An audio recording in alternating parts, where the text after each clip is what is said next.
M ಪ್ರವ್ರಜಂತಮನುಪೇತಮಪೇತಕೃತ್ಯಂ ದ್ವೈಪಾಯನೋ ವಿರಹಕಾತರ ಆಜುಹಾವ ಪುತ್ರಾಯಿತಿ ತನ್ಮಯತಯಾ ತರವೋಪಿ ನೇದುಃ ತಂ ಸರ್ವಭೂತಹೃದಯಂ ಮುನಿಮಾನತೋಸ್ಮಿ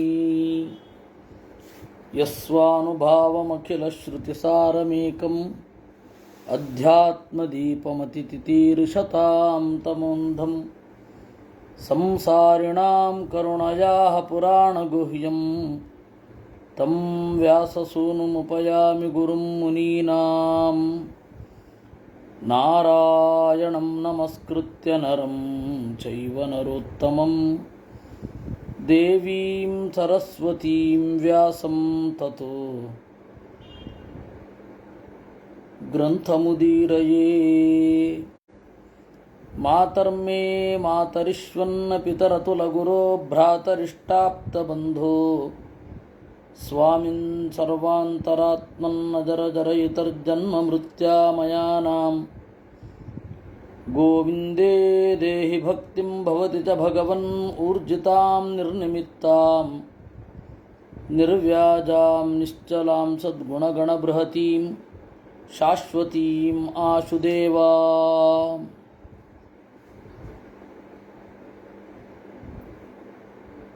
ನಿನ್ನೆ internet ಅಸ್ತವ್ಯಸ್ತ ಆದ್ದರಿಂದ ಧ್ಯಾನ ಪ್ರಕ್ರಿಯೆಯನ್ನು ಆಸ್ವಾದನೆ ಮಾಡಲಿಕ್ಕಾಗಲಿಲ್ಲ. ಇವತ್ತು ದೇವರ ದಯೆಯಿಂದ ಅಂತರ್ಜಾಲ ಸಮಸ್ಯೆ ಆಗದೆ ಹೋದರೆ ಚಿಂತನೆಯನ್ನು ನಾವು ಮಾಡೋಣ. ಇವತ್ತಾಗಲ್ಲ ಅಂತ ಅಂದುಕೊಳ್ತೇನೆ.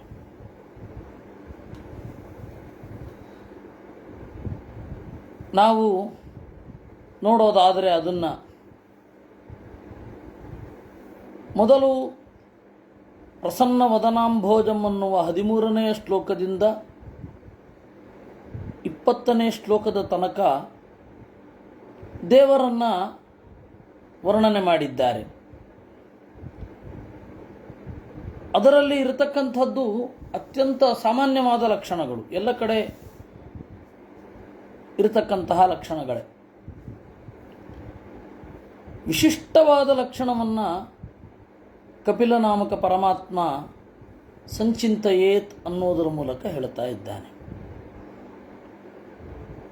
ಇಲ್ಲಿ ನೀವು ಗಮನಿಸಬೇಕಾದದ್ದು ದೇವರ ಮೂಮೆಂಟ್, ಅದನ್ನು ನೀವು ಧ್ಯಾನಬದ್ಧವಾಗಿಸಿಕೊಳ್ಳಬೇಕು ಅಂತನ್ನುವ ಒಂದು ಚಿಂತನೆ, ಅದನ್ನು ಧ್ಯಾನಬದ್ಧವಾಗಿಸಿಕೊಳ್ಳಬೇಕು ಅಂತ ಬಹಳ ವಿಶಿಷ್ಟ ಅದು. ಹಾಗೆ ಧ್ಯಾನಬದ್ಧವಾಗಿ ಮಾಡಿಕೊಳ್ಬೇಕು ಅಂತಂದಾಗ ಯಾವ ರೀತಿ ಇರಬೇಕು ನಮ್ಮ ಮನಸ್ಥಿತಿ ಮತ್ತು ಚಿಂತನೆ ಅನ್ನೋದ್ರ ಬಗ್ಗೆ ಕಪಿಲ ಹೇಳ್ತಾ ಇದ್ದಾನೆ. ಸಂಚಿಂತೆಯ ಭಗವತಶ್ಚರಣಾರವಿಂದಂ ವಜ್ರಾಂಕುಶ ಧ್ವಜ ಸರೋರುಹ ಲಾಂಛನಾಢ್ಯಂ. ದೇವರ ಅಂಗಾಲನ್ನು ಚಿಂತನೆ ಮಾಡಬೇಕು ಅಂತ. ನೀವು ಮಧ್ವರ ವಂದೇ ವಂದ್ಯಂ ಸದಾನಂದಂ ಅನ್ನುವ ಒಂದು ಹಾಡನ್ನು ನೋಡಿದರೆ ಅದರಲ್ಲಿ ಕಿರೀಟಾಘೃಷ್ಟಪೀಠವತ್ ಹೃತ್ತಮ ಶಮನೇರ್ಕಾಭಂ ಶ್ರೀಪತೆ ಪಾದ ಪಂಕಜಂ ಅಂತ ಅಲ್ಲಿ ಇದೆ. ಎಲ್ಲ ದೇವತೆಗಳು ಬಂದು ತಮ್ಮ ಕಿರೀಟದೊಂದಿಗೆ ನಮಸ್ಕರಿಸಿದಾಗ ದೇವರ ಪಾದಪೀಠ, ದೇವರ ಪಾದ ಇಟ್ಟಿರುವ ಪುಟ್ಟಪೀಠ ಘರ್ಷಣೆಗೆ ಒಳಗಾಗತ್ತೆ. ಆ ತರಹದ ಪಾದಪೀಠದ ಮೇಲೆ ತನ್ನ ಅಡಿಗಳನ್ನಿಟ್ಟ ದೇವರನ್ನು ಚಿಂತಿಸಬೇಕು ಅಂತ. ಅಲ್ಲಿ ಅಂಗಾಲುಗಳನ್ನು ನೋಡುವಾಗ ಹೇಗೆ ಚಿಂತನೆ ಮಾಡಬೇಕು ಅಂತ ಹೇಳಲಿಲ್ಲ. ಆದರೆ ಕಪಿಲನಾಮಕ ಪರಮಾತ್ಮ ಹೇಳುವಾಗ ಸಂಚಿಂತೆಯೇದ್ ಭಗವತಶ್ಚರಣಾರವಿಂದಂ ವಜ್ರಾಂಕುಶ ಧ್ವಜ ಸರೋರುಹ ಲಾಂಛನಾಢ್ಯಂ. ಅಂಗಾಲಿನಲ್ಲಿ ಎಲ್ಲ ಚಿಹ್ನೆಗಳಿದೆ. ವಜ್ರಾಯುಧದ ಚಿಹ್ನೆ, ಅಂಕುಶ, ಧ್ವಜ, ಸರೋರುಹ ಅಂತಂದರೆ ಕಮಲದ ಚಿಹ್ನೆ. ಈ ಎಲ್ಲ ಲಾಂಛನಗಳು ದೇವರ ಅಂಗಾಲಿನಲ್ಲಿ ಇದೆ ಅಂತ ಅದು ಯಾವಾಗ ನಮಗೆ ಗೊತ್ತಾಗತ್ತೆ, ಅದಕ್ಕೆ ಹೇಗೆ ನೋಡ್ತೇವೆ ಅನ್ನುವಾಗ ಮುಂದೆ 23ನೇ ಶ್ಲೋಕದಲ್ಲಿ ಊರು ಸುಪರ್ಣ ಭುಜಯೋ ರಧಿಶೋಭಮಾನೌ ಓಜೋ ನಿಧಿ ಅಂತ ಹೇಳ್ತಾ ಇದ್ದಾರೆ.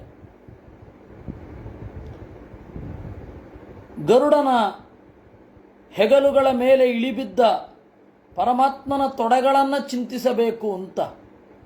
ಗರುಡ ಮೇಲ್ಗಡೆ ಹಾರ್ಕೊಂಡು ಬರ್ತಾ ಇರ್ತಾನೆ. ತಲೆ ಎತ್ತಿ ದೇವರನ್ನು ನೋಡುವಾಗ ಮೊದಲು ಅಂಗಾಲು ಕಾಣುತ್ತೆ. ಹೀಗಾಗಿ ಅಂಗಾಲಿನ ಲಕ್ಷಣವನ್ನು ಹೇಳಿದ್ರು. ನೋಡಿ, ಇಷ್ಟು ಧ್ಯಾನದ ಪ್ರಕ್ರಿಯೆಗಳಿದೆ, ಬೇರೆ ಬೇರೆ ಬೇರೆ ಬೇರೆ ಧ್ಯಾನದ ಪ್ರಕ್ರಿಯೆಗಳು. ಅದು ಒಂದೊಂದು ವಿವಕ್ಷೆ ಇರುತ್ತೆ. ನೀವು ಗರುಡಾರೂಢನಾಗಿ ಬರುವ ದೇವರನ್ನು ಹೇಗೆ ಚಿಂತಿಸಬೇಕು ಅನ್ನೋದು ಕಪಿಲನ ಒಂದು ಇನ್ಸ್ಟ್ರಕ್ಷನ್.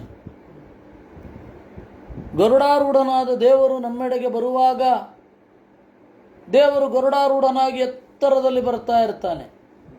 ಆಗ ನಮಗೆ ದೇವರ ಅಂಗಾಲು ಕಾಣುತ್ತೆ. ಆ ದೇವರ ಅಂಗಾಲುಗಳನ್ನು ಚಿಂತಿಸಬೇಕು ಅಂತ ನೋಡಿ. ಮೊದಲು ಪೂರ್ಣವಾಗಿ ಹೇಳಿದ್ದಾರೆ. ಪ್ರಸನ್ನ ವದನಾಂಭೋಜಂ ಅಂತ ಅವನ ಮುಖದಿಂದ ಇಡೀ ಚಿತ್ರಣವನ್ನು ಕೊಟ್ಟಾಗಿದೆ. ಮತ್ತೆ ಯಾಕೆ ಸಂಚಿಂತಯದ್ ಭಗವತಶ್ಚರಣಾರವಿಂದಂ ಅಂತ ಪಾದದಿಂದ ಶುರು ಮಾಡಬೇಕು? ಯಾಕೆ ಅಂದರೆ ಮೊದಲು 12ನೇ ಶ್ಲೋಕದಿಂದ 20ನೇ ಶ್ಲೋಕದವರೆಗೆ ನಿರೂಪಣೆ ಮಾಡಿದ್ದು ಪರಮಾತ್ಮನ ಸಾಮಾನ್ಯ ಲಕ್ಷಣವನ್ನು. ಈಗ ಗರುಡಾರೂಢನಾಗಿ ಬರುವ ಪರಮಾತ್ಮನ ಗುಣಗಳನ್ನು ಚಿಂತನೆ ಮಾಡೋದು ಹೇಗೆ ಅಂತ ಇದನ್ನು ಆಚಾರ್ಯರು ತಂತ್ರಸಾರ ಸಂಗ್ರಹದಲ್ಲಿಯೂ ಹೇಳಲಿಲ್ಲ. ಶ್ರೀಕರ ನಾರಾಯಣನ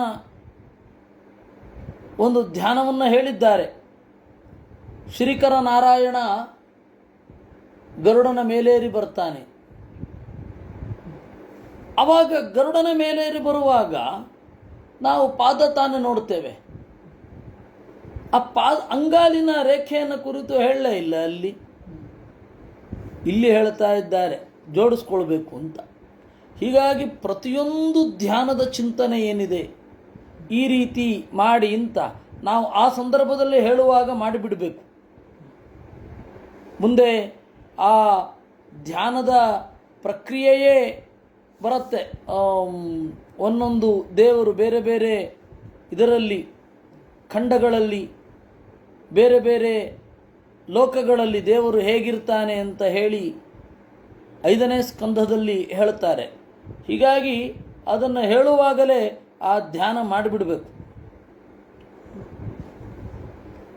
ಅದರಿಂದ ಈಗ ಏನು ನೋಡ್ತಾ ಇದ್ದೇವೆ ಹಾಗೆ ಓದ್ತಾನೆ ಅದನ್ನು ಚಿಂತನೆಯೇ ಮಾಡಿಬಿಡಬೇಕು. ಅದರಿಂದಾಗಿ ದೇವರು ಚಿಂತನೆ ಮಾಡಿ ದೇವರು ಗರುಡನ ಮೇಲೇರಿ ಬರ್ತಾ ಇದ್ದಾನೆ. ಆ ಗರುಡನ ಮೇಲ್ಗಡೆ ದೇವರು ಅಷ್ಟೆತ್ರ ಕೂತಿದ್ದಾನೆ. ಅವನ ಅಂಗಾಲು ನಮಗೆ ಕಾಣಿಸುತ್ತೆ. ಆ ಅಂಗಾಲಿನಲ್ಲಿ ಇರುವ ರೇಖೆಗಳು ಇವೆಲ್ಲ ವಜ್ರ ಅಂಕುಶ ಧ್ವಜ ಸರೋರುಹ ಲಾಂಛನಾಢ್ಯಂ. ಅಂಗಾಲಿನಲ್ಲಿ ಈ ಎಲ್ಲ ಗುರುತುಗಳು ಇರ್ತದೆ. ಕ್ರಮೇಣ ಹೀಗೆ ಕೆಳಗಡೆ ಇಳಿದು ಬರ್ತಾ ಇದ್ದಾನೆ ನಮಗಾಗಿ. ಹಾಗೆ ನಮಗಾಗಿ ಕೆಳಗಡೆ ಇಳಿದು ಬರ್ತಾ ಇರಬೇಕಾದ್ರೆ ನೆಕ್ಸ್ಟ್ ನಮಗೆ ಕಾಣೋದು ಉತ್ತುಂಗ ರಕ್ತ ವಿಲತಂ ನಖಚಕ್ರವಾಳ ಜ್ಯೋತ್ಸನಾಭಿರಾಹತ ಮಹದ್ ಹೃದಯಾಂಧಕಾರಂ. ದೇವರ ಉಗುರುಗಳು ಕೆಂಪಗಿವೆ. ಕೆಂಪಗಿನ ಆ ಉಗುರುಗಳು, ಅದರಿಂದ ಹೊರಬರುವ ಬೆಳಕು, ಉತ್ತುಂಗ ಉಬ್ಬಿರುವ ರಕ್ತ ಕೆಂಪು ಬಣ್ಣದಲ್ಲಿರುವ ನಖಚಕ್ರವಾಳ ಅರ್ಧಚಂದ್ರಾಕೃತಿಯಲ್ಲಿ ಇರುವ ಉಗುರುಗಳ ಜ್ಯೋತ್ಸನಾಭಿ ಬೆಳಕಿನಿಂದ ಆಹತ ಮಹದ್ ಹೃದಯಾಂಧಕಾರಂ. ಅದನ್ನು ನೆನಪಿಸಿಕೊಂಡರೆ ಎದೆಯ ಕತ್ತಲೆಲ್ಲ ಕರಗತ್ತೆ. ದೇವರ ಗುಣವನ್ನು ಹಾಗೆ ಉಪಾಸನೆ ಮಾಡಿದ ಮಧ್ವಾಚಾರ್ಯರ ಜೀವನ ಚರಿತ್ರೆಯಲ್ಲಿ ಒಂದು ವಿಶಿಷ್ಟವಾದ ಘಟನೆ ಆಯಿತು. ಮಧ್ವರು ರಾತ್ರಿಯಲ್ಲಿ ಪಾಠ ಮಾಡ್ತಾ ಇದ್ದರು. ಅವ್ರಿಗೇನು ಪುಸ್ತಕ ಏನು ಬೇಕೇ? ಬೇಡ. ಆದರೆ ಗಾಳಿ ಬೀಸಿ ದೀಪ ಆರಿತು. ಆಗ ಆಚಾರ್ಯರ ಉಗುರಿನಿಂದ ಹೊರಟ, ಕಾಲುಗುರಿನಿಂದ ಹೊರಟ ಬೆಳಕಿನಿಂದ ಎಲ್ಲ ಶಿಷ್ಯರು ಗ್ರಂಥಾವಲೋಕನ ಮಾಡ್ತಾ ಓದಿದರಂತೆ. ಯಾಕೆ ಅಂದರೆ ದೇವರ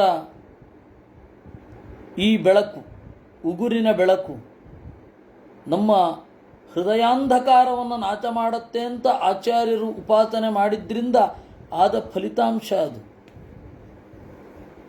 ಯಚ್ಛೌಚ ನಿಸೃತ ಸರಿತ್ ಪ್ರವರೋಧಕೇನ ತೀರ್ಥೇನ ಮೂರ್ಧ್ನಧಿಕೃತೇನ ಶಿವಶಿವೋಭೂತ್ ಧ್ಯಾತುರ್ಮನಶ್ಚಮಲ ಶೈಲ ನಿಸೃಷ್ಟ ವಜ್ರಂ ಧ್ಯಾಯೇಚ್ಚಿರಂ ಭಗವತಃ ಚರಣಾರವಿಂದಂ. ಇಡೀ ಕಾಲನ್ನು ಯೋಚನೆ ಮಾಡಬೇಕು. ಅಂಗಾಲನ್ನು ಒಮ್ಮೆ ಯೋಚನೆ ಮಾಡಿ, ಮತ್ತೆ ಮುಂಗಾಲು, ಹಿಂಗಾಲು, ಇಡೀ ಕಾಲನ್ನು ಯೋಚನೆ ಮಾಡಬೇಕು. ಕಾಲನ್ನು ಹಲವಾರು ರೀತಿಯಾಗಿ ವಿಭಾಗ ಮಾಡಲಿಕ್ಕೆ ಬರುತ್ತೆ. ಮುಂಗಾಲು ಹಿಮ್ಮಡಿ ಅಂತ ಹೇಳ್ತಾರೆ, ಹಿಂದೆ ಇರುವ ಅಡಿ ಅಂದರೆ ಹಿಂಗಾಲು ಅದು. ಆಮೇಲೆ ಕಣಕಾಲು ಅಂತ ಮೇಲ್ಗಡೆ ಎರಡು ಬೇರಿಂಗ್ಸ್ ಥರ ಇರುತ್ತಲ್ಲ, ಅದು ಕಣಕಾಲು. ಆಮೇಲೆ ಮೊಣಕಾಲು, ಹೀಗೆ ಇರುವಂಥದ್ದು. ಮೊಣಕಾಲಿಂದ ಮೇಲ್ಗಡೆ ಹೋದರೆ ತೊಡೆ, ಇದು ಮಂಡಿ ಅಂತಾರೆ. ಮಂಡಿ ಆದಮೇಲೆ ತೊಡೆ, ಹೀಗೆ ಬರೋದು. ಇದನ್ನು ಯೋಚನೆ ಮಾಡುವಾಗ ಇಡೀ ಒಟ್ಟಾರೆ ಪರಮಾತ್ಮನ ಅಡಿದಾವರೆಗಳನ್ನು ಯೋಚನೆ ಮಾಡುವಾಗ ಸ್ವಲ್ಪ ನಿಲ್ಲಬೇಕು ಅಂದರು. ಯಚ್ಛೌಚ ನಿಸೃತ ಸರಿತ್ ಪ್ರವರೋಧಕೇನ, ಯಾವ ಪರಮಾತ್ಮನ ಅಡಿದಾವರೆಗಳನ್ನು ತೊಳೆದ ನೀರಿನಿಂದ ಶಿವ ಆದ. ಶಿವ ಅಂದರೆ ಅತ್ಯಂತ ಮಂಗಳ ಅಂತ. ಆ ನೀರು ಶಿವನ ತಲೆಯ ಮೇಲಿತ್ತು, ಅದರಿಂದಾಗಿ ಅವನು ಶಿವ ಆದ. ಧ್ಯಾತುರ್ಮನಶ್ಚಮಲ ಶೈಲ ನಿಸೃಷ್ಟ ವಜ್ರಂ, ಧ್ಯಾನ ಮಾಡುವವನ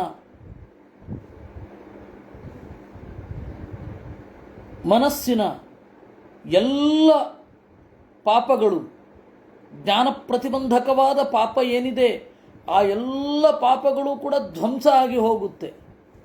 ಆ ತರಹದ ಪರಮಾತ್ಮನ ಚರಣಾರವಿಂದವನ್ನು ಚಿಂತನೆ ಮಾಡ್ತಾನೇ ಇರಬೇಕು. ಒಂದು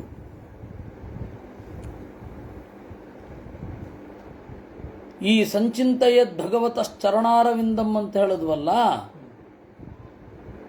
ಅದಕ್ಕನುಗುಣವಾಗಿಯೇ ವಿಷ್ಣುಪಾದವನ್ನು ಪರಂಪರೆ ನಮ್ಮ ಕೈಗಿಟ್ಟಿದೆ. ಆ ವಿಷ್ಣುಪಾದದ ಇದು ಬಹಳ ವಿಚಿತ್ರ. ಅದು ಮೇಲ್ಗಡೆ ಇರುತ್ತೆ, ಕೆಳಗಡೆ ಖಾಲಿ ಇರುತ್ತೆ, ಮೇಲ್ಗಡೆ ಅದು ತೋರುತ್ತೆ. ಅದು ನಮಗೆ ಅನುಸಂಧಾನ ಮಾಡಲಿಕ್ಕೆ ವಿನಃ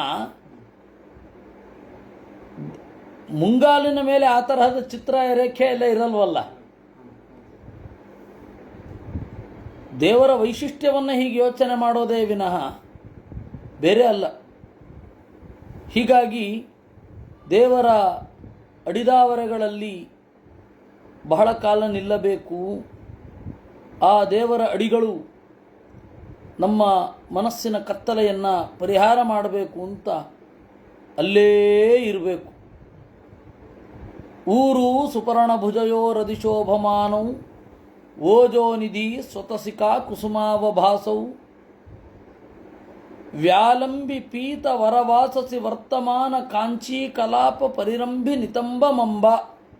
ದೇವರು ಕೂತಿದ್ದಾನೆ ಗರುಡನ ಮೇಲೆ. ಗರುಡನ ಮೇಲೆ ದೇವರು ಕುಳಿತಾಗ ನಮಗೆ ಮೊಟ್ಟ ಮೊದಲು ಮೇಲ್ಗಡೆ ಇದ್ದಾನೆ ಅವನು ಮೂಮೆಂಟನ್ನು ನಾವು ಚಿಂತನೆ ಮಾಡಲೇಬೇಕು. ಅಂಗಾಲನ್ನು ನೋಡಿದೆವು, ಆಮೇಲೆ ಕಾಲನ್ನು ನೋಡಿದ್ದು, ದೇವರು ಇಳಿದು ಬರ್ತಾ ಇದ್ದಾನೆ, ಅವಾಗ ಕಾಲನ್ನು ನೋಡಿದೆವು. ಕಾಲನ್ನು ನೋಡ್ತಾ ಆಮೇಲೆ ನಮ್ಮ ದೃಷ್ಟಿ ಅವನ ತೊಡೆಯ ಮೇಲೆ ಹೋಗುತ್ತೆ. ಗರುಡನ ಮೇಲೆ ಕೂತಿದ್ದಾನೆ, ಆದ್ದರಿಂದ ನೇರ ತೊಡೆಗೆ ಹೋಗೋದು. ಕಾಲಾದ ಕೂಡಲೇ ಇಳಿಬಿದ್ದಿರತ್ತಲ್ಲ, ಆ ತೊಡೆ ಏನಿದೆ ಸುಪರ್ಣಭುಜಯೋ ರಧಿಶೋಭಮಾನವು ಗರುಡನ ಹೆಗಲ ಮೇಲಿನಿಂದ ಇಳಿಬಿದ್ದಿದೆ. ಓಜೋ ನಿಧಿ ಎಲ್ಲ ಶಕ್ತಿಗಳ ತವರು. ಸ್ವತಸಿಕಾ ಕುಸುಮಾವ ಭಾಸವು ನೀಲಿ ಬಣ್ಣದ ಹೂವಿನ ಹಾಗೆ ಇದೆ. ಅತಸಿ ಕುಸುಮ ಅಂತ ಹೇಳ್ತಾರೆ.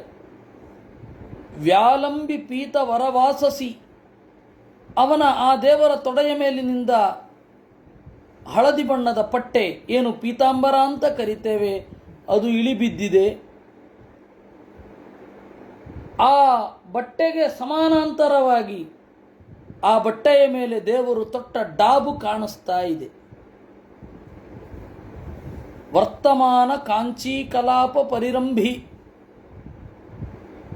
ಆ ತರಹದ ದೇವರ ಇಡೀ ಸೊಂಟವನ್ನು ಅಂಬಾ ಅಮ್ಮ ಚಿಂತನೆ ಮಾಡಬೇಕು. ಹೀಗೆ ಡಾಬನ್ನು ಚಿಂತನೆ ಮಾಡಿ ಮೇಲ್ಗಡೆ ಹೋಗುವಾಗ ದೇವರ ಹೊಕ್ಕಳು ಕಾಣುತ್ತೆ.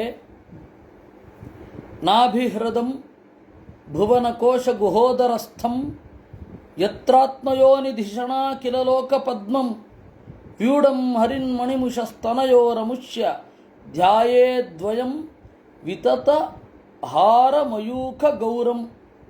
ದೇವರ ಹೊಕ್ಕಳನ್ನು ಯೋಚನೆ ಮಾಡಬೇಕು. ಹೊಕ್ಕಳು ಅನ್ನೋದು ಕೊಳದಂತೆ ವಿಶಾಲವಾಗಿದೆ. ಭುವನಕೋಶ ಗುಹೋದರಸ್ಥಂ, ಭುವನಕೋಶ ಇಡೀ ಭೂಮಿ ಅವನ ಒಳಗಡೆ ಇದೆ. ಆದರೆ ಇನ್ನೊಂದು ರೂಪದಿಂದ ದೇವರ ಹೊಕ್ಕಳೊಳಗಿಂದ ಹೊರಬಂದ ತಾವರೆ, ಆ ತಾವರೆಯ ನಡುವೆ ಬ್ರಹ್ಮ ಇದ್ದಾನೆ. ಅದಕ್ಕೆ ಹೇಳಿದ್ರು ಯತ್ರ ಆತ್ಮಯೋನಿ ಧಿಷಣ ಅಖಿಲ ಲೋಕ ಪದ್ಮಂ. ಪದ್ಮ ಅಂದರೆ ಕೇವಲ ಪದ್ಮ ಅಲ್ಲ. ಆ ರೀತಿ ಚಿತ್ರ ಬರೀಲಿಕ್ಕಾಗಲ್ಲ. ಅದಕ್ಕಾಗಿ ಏನು ಮಾಡಿದ್ರು, ಪದ್ಮ ಅಂತ ಕೇವಲ ಪದ್ಮ. ಅಲ್ಲಿ ಪದ್ಮ ಅಂದರೆ ಪದ್ಮ ಅಲ್ಲ, ಎಲ್ಲ ಲೋಕಗಳೆಂಬ ಪದ್ಮ ಆ ಪರಮಾತ್ಮನ ಹೊಕ್ಕೊಳಗಡೆಯಿಂದ ಬಂದಿದೆ. ಅದು ಸಾಂಕೇತಿಕವಾಗಿಯೂ ತೆಗೆದುಕೊಳ್ಳಬಹುದು, ಹಾಗೆ ಇದೆ ಅಂತಲೂ ತಗೊಳ್ಬೋದು. ಯಾಕೆಂದರೆ ದೇವರದ್ದು ಅಚಿಂತ್ಯ ರೂಪ, ದೇವರ ಅಪ್ರಮೇಯ, ಹೀಗೆ ಅಂತ ಚಿಂತನೆ ಮಾಡಲಿಕ್ಕಾಗಲ್ಲ. ಸರಿ, ಅದರ ಸಂಕೇತ ಏನು? ಸಂಕೇತ ತಗೊಳ್ಳೋದಾದರೆ ಲಕ್ಷ್ಮಿಯ ಸಹಾಯ ಇಲ್ಲದೆ ಸೃಷ್ಟಿ ಮಾಡಿದ್ದೇನೆ ಅಂತ. ಎಲ್ಲ ಪುರುಷರೂ ಕೂಡ ಹೇಗೆ ಸೃಷ್ಟಿ ಮಾಡೋದು? ಹೊಕ್ಕಳ ಕೆಳಗಡೆ ಸೃಷ್ಟಿ ಮಾಡೋದು. ಆದರೆ ದೇವರ ಸೃಷ್ಟಿ ಹಾಗಲ್ಲ, ಹೊಕ್ಕಳಿಂದ ಆಚೆ ಸೃಷ್ಟಿ ಮಾಡೋದು, ಹೊಕ್ಕಳಿಂದ ಮೇಲೆ ಸೃಷ್ಟಿ ಮಾಡೋದು. ಅಂತಹವರನ್ನು ಚಿಂತನೆ ಮಾಡಬೇಕು. ವ್ಯೂಢಂ ಹರಿನ್ಮಣಿಮುಷ ಸ್ತನಯೋರಮುಷ್ಯ. ಆಮೇಲೆ ಅವನ ಹೊಕ್ಕಳ ಆಚೆ ಈಚೆ ಇರುವಂತಹ ಸಪೂರವಾದ ಸೊಂಟವನ್ನು ಚಿಂತನೆ ಮಾಡಬೇಕು. ಧ್ಯಾಯೇ ದ್ವಯಂ ವಿತತಹಾರ ಮಯೂಖ ಗೌರಂ. ಆಮೇಲೆ ದೇವರ ಎದೆ ತೊಟ್ಟು ಬೆಳ್ಳಗೆ ಕಾಣ್ತಾ ಇದೆಯೋ ಎಂಬಂತೆ ದೇವರು ಮುತ್ತಿನ ಮಾಲೆಯನ್ನು ಹಾಕಿಕೊಂಡಿರ್ತಾನೆ. ಮುತ್ತಿನ ಮಾಲೆಯಿಂದ ಅವನ ಎರಡು ಎದೆ ತೊಟ್ಟುಗಳು ಬೆಳ್ಳಗೆ ಕಾಣ್ತಾ ಇವೆ. ವಕ್ಷೋಧಿವಾತ ಮೃಷಭಸ್ಯ ಮಹಾವಿಭೂತೆ ಪುಂಸಾಂ ಮನೋನಯನ ನಿರ್ವೃತ್ತಿ ಮಾದಧಾನಂ ಕಂಠಂಚ ಕೌಸ್ತುಭಮಣೇರಧಿಭೂಷಣಾರ್ಥಂ ಕುರ್ಯಾನ್ ಮನಸಿ ಅಖಿಲ ಲೋಕ ನಮಸ್ಕೃತಸ್ಯ. ಇನ್ನು ಮಹಾವಿಭೂತೆ, ಎಲ್ಲರಿಗಿಂತ ಹಿರಿದಾದ ಸಂಪತ್ತನ್ನು ಹೊಂದಿರುವ, ಸಂಪತ್ತೇ ಆಗಿರುವ ಲಕ್ಷ್ಮೀದೇವಿಯ ನೆಲೆಯಾದ ಪುಂಸಾಂ ಮನೋನಯನ ನಿರ್ವೃತ್ತಿಂ, ಎಲ್ಲ ಸಜ್ಜನರಿಗೆ ಮನಸ್ಸಿಗೆ ಕಣ್ಣಿಗೆ ಆನಂದವನ್ನು ಆದಧಾನಂ ನೀಡುವ ದೇವರ ಎದೆಯನ್ನು ಚಿಂತಿಸಬೇಕು. ವಕ್ಷಃ ಎದೆ, ಅಲ್ಲಿಂದ ಮೇಲ್ಗಡೆ ಹೋದರೆ ಕಂಠಂಚ ಕೌಸ್ತುಭಮಣೇರಧಿಭೂಷಣಾರ್ಥಂ ಕುರ್ಯಾನ್ಮನಸಿ ಅಖಿಲ ಲೋಕ ನಮಸ್ಕೃತಸ್ಯ. ಎದೆಗೂಡಿನಿಂದ ಮೇಲ್ಗಡೆ ಹೋದರೆ ದೇವರ ಕಂಠ, ಅದು ಕೌಸ್ತುಭಮಣಿಯನ್ನು ಚಂದ ಕಾಣಿಸ್ತಾ ಇದೆ. ಕುರ್ಯಾನ್ ಮನಸ್ಸಿ ಅಖಿಲ ಲೋಕ ನಮಸ್ಕೃತಸ್ಯ ಬಾಹುಂಶ್ಚ ಮಂದರಗಿರೇಹೇ. ಆಮೇಲೆ ಅಲ್ಲಿಂದ ನಮ್ಮ ದೃಷ್ಟಿ ಅಡ್ಡ ಆಗಬೇಕು. ಕಂಠದಿಂದ ಆಚೆ ಈಚೆ ಬಂದಾಗ ಈ ತೋಳು ಮುಯ್ಪು ಅಂತಾರೆ ಕನ್ನಡದಲ್ಲಿ, ಅದು ಕಾಣುತ್ತೆ. ಅದು 4 ತೋಳುಗಳು. ಬಾಹುಂಶ್ಚ ಮಂದರಗಿರೇ ಪರಿವರ್ತನೇನ, ಮಂದರವೆಂಬ ಬೆಟ್ಟವನ್ನು ಕಡಿಯುವಾಗ ನಿರ್ಣಿತ್ತ ಬಾಹುವಲಯಾನ್ ಅಧಿಲೋಕಪಾಲಾನ್, ಆ ಬಾಹುವಲಯ ದೇವರ ಕೈಬಳೆ ಅದು ತಿಕ್ಕಾಟಕ್ಕೆ ಒಳಗಾಗಿದೆಯೋ ಎಂಬಂತೆ ಇದೆ. ಈ ತರಹದ ದೇವರ ಬಾಹುಗಳಲ್ಲಿ ಯಾವ ಆಯುಧ ಇದೆ ಅದನ್ನು ಚಿಂತನೆ ಮಾಡಬೇಕು. ಬಲಗೈಯಲ್ಲಿ ಸಂಚಿಂತೆಯೇ ದಶಶತಾರಮಸಶ್ಚ ತೇಜ ಶಂಖಂಚ ತತ್ಕರ ಸರೋರುಹ ಹಂಸರಾಜಂ. 1000 ಅರಗಳಿರುವ ದಶಶತಾರಂ, ಆ ತರಹದ ಚಕ್ರವನ್ನು ದೇವರ ಬಲಗೈ ಹೊಂದಿದೆ ಅಂತ ಚಿಂತನೆ ಮಾಡಬೇಕು. ಶಂಖಂಚ ತತ್ಕರ ಸರೋರುಹ ಹಂಸರಾಜಂ, ಕೆಂಪಾದ ದೇವರ ಕೈಯಲ್ಲಿ ಕಂಗೊಳಿಸುವ ಬಿಳಿಯಾದ ಶಂಖ. ಅದು ಹೇಗೆ ಅಂದರೆ ತಾವರೆಯ ಕೆರೆಯೊಳಗಡೆ ಕಂಗೊಳಿಸುವ ಹಂಸದಂತೆ ಇರುತ್ತದೆ. ಆ ತರಹದ ಶಂಖವನ್ನು ಚಿಂತನೆ ಮಾಡಬೇಕು. ಕೌಮೋದಕೀಂ ಭಗವತೋ ದಯಿತಾಂ ಸ್ಮರೇತ ದಿಗ್ಧಾಂ ಅರಾತಿ ಭಟ ಶೋಣಿತ ಕರ್ದಮೇನ ಮಾಲಾಂ ಮಧುವ್ರತಪತೇ ಮಧುವ್ರತವರೂಥ ಗಿರೋಪಘೃಷ್ಟಾಂ ಚೈತ್ಯಸ್ಯ ತತ್ವಮಮಲಂ ಮಣಿಮಸ್ಯ ಕಂಠೇ. ಇನ್ನೊಂದು ಕೈಯಲ್ಲಿ ದೇವರ ಕೌಮೋದಕಿ ಗದೆಯನ್ನು ಚಿಂತನೆ ಮಾಡಬೇಕು. ಆ ಗದೆ ದೇವರಿಗೆ ಅತ್ಯಂತ ಪ್ರಿಯ, ಏಕೆಂದರೆ ದೇವರ ಎಲ್ಲ ಆಯುಧಗಳಿಗೆ ಮೊದಲ ಅಭಿಮಾನಿನಿ ಲಕ್ಷ್ಮೀದೇವಿ. ಆ ಕೌಮೋದಕಿಯನ್ನು ಚಿಂತನೆ ಮಾಡಬೇಕು. ಆ ಕೌಮೋದಕಿ ಗದೆಯ ಮೇಲೆ ಅರಾತಿ ಭಟ ಶೋಣಿತ ಕರ್ದಮೇನ ದಿಗ್ಧಾಂ, ಶತ್ರುಗಳ ದೈತ್ಯರ ರಕ್ತ ಎಂಬ ಕೆಸರು ಅಲ್ಲಿ ಮೆತ್ತಿರಬೇಕು ಆ ಗದೆಯಲ್ಲಿ. ಹಾಗೆ ಗದೆಯನ್ನು ಚಿಂತನೆ ಮಾಡಬೇಕು. ಆಮೇಲೆ ಮತ್ತೆ ನೀವು ತೋಳಿನಿಂದ ವಾಪಸ್ಸು ಬರಬೇಕು. ದೇವರು ಮಾಲೆಯನ್ನು ತೊಟ್ಟಿದ್ದಾನೆ. ಕೊರಳಿನಿಂದ ಹಿಡಿದು ಕಾಲಿನವರೆಗೆ ಆ ಮಾಲೆ ಹರಡಿದೆ. ಮಧುರತವರೂಥ ಗಿರೋಪಘುಷ್ಟಾಂ, ಗುಯ್ ಅನ್ನುವ ಸದ್ದಿನಿಂದ ಕೂಡಿರುವ ದುಂಬಿಗಳು ಆ ಹೂವಿನ ಸುತ್ತ ಇದೆ. ಚೈತ್ಯಸ್ಯ ತತ್ವಮಮಲಂ ಮಣಿಮಸ್ಯ ಕಂಠೇ, ದೇವರ ಕಂಠದಲ್ಲಿ ಚೈತ್ಯ ತತ್ವವೇ ಇದೆ. ಏನು ಹಾಗಂದರೆ ಬ್ರಹ್ಮಚಿತ್ತಾಭಿಮಾನೇನ ಚೈತ್ಯ ತನ್ನಿಯಮಾದ್ಹರಿ ಸಚ ಬ್ರಹ್ಮ ಹರೇಃ ಕಂಠೆ ಕೌಸ್ತುಭತ್ವೇನ ಭಾಸತೆ ಇತಿ ಭಾಗವತೆ. ಬ್ರಹ್ಮ ಚಿತ್ತಾಭಿಮಾನಿ ಆದ್ದರಿಂದ ಚೈತ್ಯ. ಆ ದೇವರು ಬ್ರಹ್ಮನನ್ನು ಕೌಸ್ತುಭಮಣಿಯ ಅಭಿಮಾನಿಯಾಗಿ ಮಾಡಿದ್ದಾನೆ. ಅದರಿಂದ ಬ್ರಹ್ಮನನ್ನೇ ಅವನು ಕಂಠದೊಳಗಡೆ ಹೊತ್ತಿದ್ದಾನೆ ಅಂತ ಒಂದು ಚಿಂತನೆ. ಆ ತರಹದ ಕೌಸ್ತುಭಮಣಿಯನ್ನು ಚಿಂತನೆ ಮಾಡಬೇಕು. ಹೀಗೆ ಕಂಠ ಚಿಂತನೆ ಮಾಡಿದ ಮೇಲೆ ಭೃತ್ಯಾನುಕಂಪಿತ ಧಿಯೇಹ ಗೃಹೀತ ಮೂರ್ತೆ ಸಂಚಿಂತೆಯೇದ್ ಭಗವತೋ ವದನಾರವಿಂದಂ ಯದ್ವಿಸ್ಫುರನ್ ಮಕರ ಕುಂಡಲ ವಲ್ಗಿತೇನ ವಿದ್ಯೋತಿ ತಾಮಲ ಕಪೋಲ ಮುದಾರಹಾತಂ. ಆಮೇಲೆ ದೇವರ ಮುಖವನ್ನು ಕಾಣಬೇಕು. ಭೃತ್ಯಾನುಕಂಪಿತ ಧಿಯ, ತನ್ನ ಸೇವೆ ಮಾಡುವ ಭಕ್ತರ ಮೇಲಿನ ಅನುಕಂಪದಿಂದ ಅನೇಕ ಅವತಾರಗಳನ್ನು ಅವನು ತಾಳಿದ್ದಾನೆ.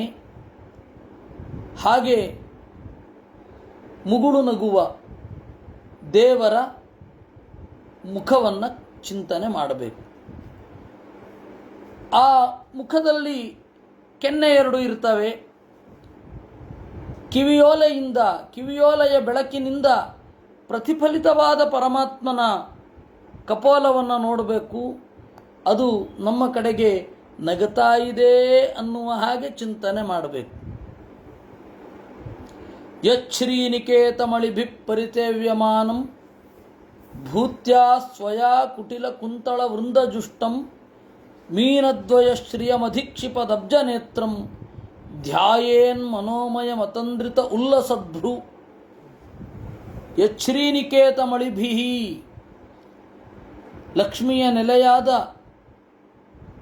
ಪರಿಸೇವ್ಯಮಾನಂ ಅಳಿಭಿ, ಭಕ್ತ ಸಮೂಹದಿಂದ ಸೇವಿತವಾದ ಆ ದೇವರ ಕುಟಿಲ ಕುಂತಳ ವೃಂದಜುಷ್ಟಂ, ಗುಂಗುರು ಕೂದಲಿನಿಂದ ಮುಸುಕಿರುವ ಮೋರೆಯನ್ನು ಚಿಂತನೆ ಮಾಡಬೇಕು. ಅದು ಹಣೆಯ ಮೇಲೆ ಇಳಿಬಿದ್ದಿದೆ.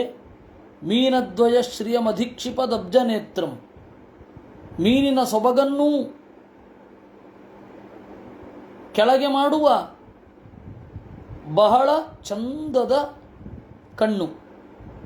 ಆ ತರಹದ ಮನೋಮಯಂ, ತನ್ನ ಮನಸ್ಸಿನ ತುಂಬಿರುವ ದೇವರನ್ನು ಧ್ಯಾಯೇತ್, ಚಿಂತನೆ ಮಾಡಬೇಕು.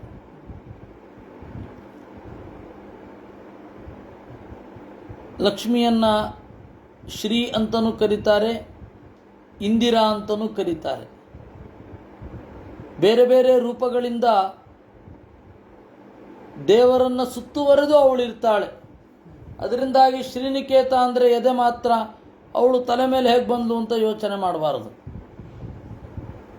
ಅದರಿಂದ ಹೀಗೆ ದೇವರನ್ನು ಚಿಂತಿಸಬೇಕು. ತಸ್ಯಾವಲೋಕಮಧಿಕಂ ಕೃಪಯಾತಿ ಘೋರ ತಾಪತ್ರಯೋಪಶಮನಾಯ ನಿಸೃಷ್ಟಮಕ್ಷ್ಣೋ ಸಿಗ್ಧಸ್ಮಿತಾನುಗುಣಿತಂ ವಿಪುಲ ಪ್ರಸಾದಂ ಧ್ಯಾಯೇಚ್ಚಿರಂ ವಿತತ ಭಾವನಯ ಗುಹಾಯಾಂ. ತಸ್ಯ ಅವಲೋಕಮಧಿಕಂ, ಆ ದೇವರ ಕಣ್ಣೋಟವನ್ನು ಚಿಂತನೆ ಮಾಡಬೇಕು. ಅತಿಘೋರ ತಾಪತ್ರಯೋಪಶಮನಾಯ ನಿಸೃಷ್ಟಮಕ್ಷ್ಣೋ, ಭಕ್ತರ ತಾಪತ್ರಯವನ್ನು ನೀಗಿಸಲೆಂದೇ ಹೊರಟ ದೇವರ ಕಣ್ಣೋಟವನ್ನು ಚಿಂತನೆ ಮಾಡಬೇಕು. ಸ್ನಿಗ್ಧ ಸ್ಮಿತಾನುಗುಣಿತಂ, ಆ ಕಣ್ಣೋಟದಲ್ಲಿ ಮುಗುಳು ನಗೆಯೂ ಇದೆ. ವಿಪುಲ ಪ್ರಸಾದಂ, ಅನುಗ್ರಹವನ್ನು ಮಾಡ್ತದೆ. ವಿತತ ಭಾವನೆಯ ಗುಹಾಯಾಂ, ಹೃದಯದ ಗುಹೆಯೊಳಗಡೆ ಈ ದೇವರ ನಗೆ ಒಳ್ಳೆಯ ಪ್ರಸಾದವನ್ನು, ಆನಂದವನ್ನು ಉಂಟು ಮಾಡುತ್ತದೆ. ಆ ತರಹದ ದೇವರನ್ನು ಚಿಂತನೆ ಮಾಡಬೇಕು. ಆ ದೇವರ ಒಂದು ನಗೆಯನ್ನು ಮಾತ್ರ ಮರಿಬಾರದು. ದೇವರ ನಗೆಯನ್ನು ಹೇಳಲಿಕ್ಕೆ 2 ಶ್ಲೋಕ. ಒಂದು ಶ್ಲೋಕದಲ್ಲಿ ವಿದ್ಯೋತಿತಾಮಲ ಕಪೋಲಂ ಉದಾರಹಾಸಂ ಅಂತ 28, 30, 31 ಈ ಶ್ಲೋಕದಲ್ಲಿ ಮುಗುಳು ನಗುವ ದೇವರು, ದೇವರ ಮುಗುಳು ನಗೆಯನ್ನೇ ವಿಚೇತವಾಗಿ ಚಿಂತನೆ ಮಾಡಬೇಕು ಅಂತ. ಬಹಳ ಗಂಭೀರವಾದ ಸಂಗತಿ ಇದು. ದೇವರ ನಗೆಯನ್ನು ಚಿಂತನೆ ಮಾಡಿ ಪ್ರಸನ್ನ ಆಗತ್ತೆ. ಸ್ನಿಗ್ಧ ಸ್ಮಿತಾನುಗುಣಿತಂ ಹಾಸಂ ಹರೇರವನತಾಖಿಲಲೋಕ ತೀವ್ರ ಶೋಕಾಶ್ರು ಸಾಗರ ವಿಶೋಷಣಮತ್ಯುದಾರಂ ಸಮ್ಮೋಹನಾಯ ರಚಿತಂ ನಿಜಮಾಯಯಾಸ್ಯ ಭ್ರೂಮಂಡಲಂ ಮನುಸುತೆ ಮಕರಧ್ವಜಸ್ಯ. ದೇವರ ಈ ನಗೆಯಿಂದ ಅಖಿಲ ಲೋಕ ತಾಪತ್ರಯೋಪಶಮನಂ, ಎಲ್ಲ ತಾಪಗಳು ನಾಶ ಆಗತ್ತೆ. ಅಧಿದೈವಿಕ, ಅಧಿಭೌತಿಕ, ಆಧ್ಯಾತ್ಮಿಕ ತಾಪಗಳೆಲ್ಲ ನಾಶ ಆಗತ್ತೆ.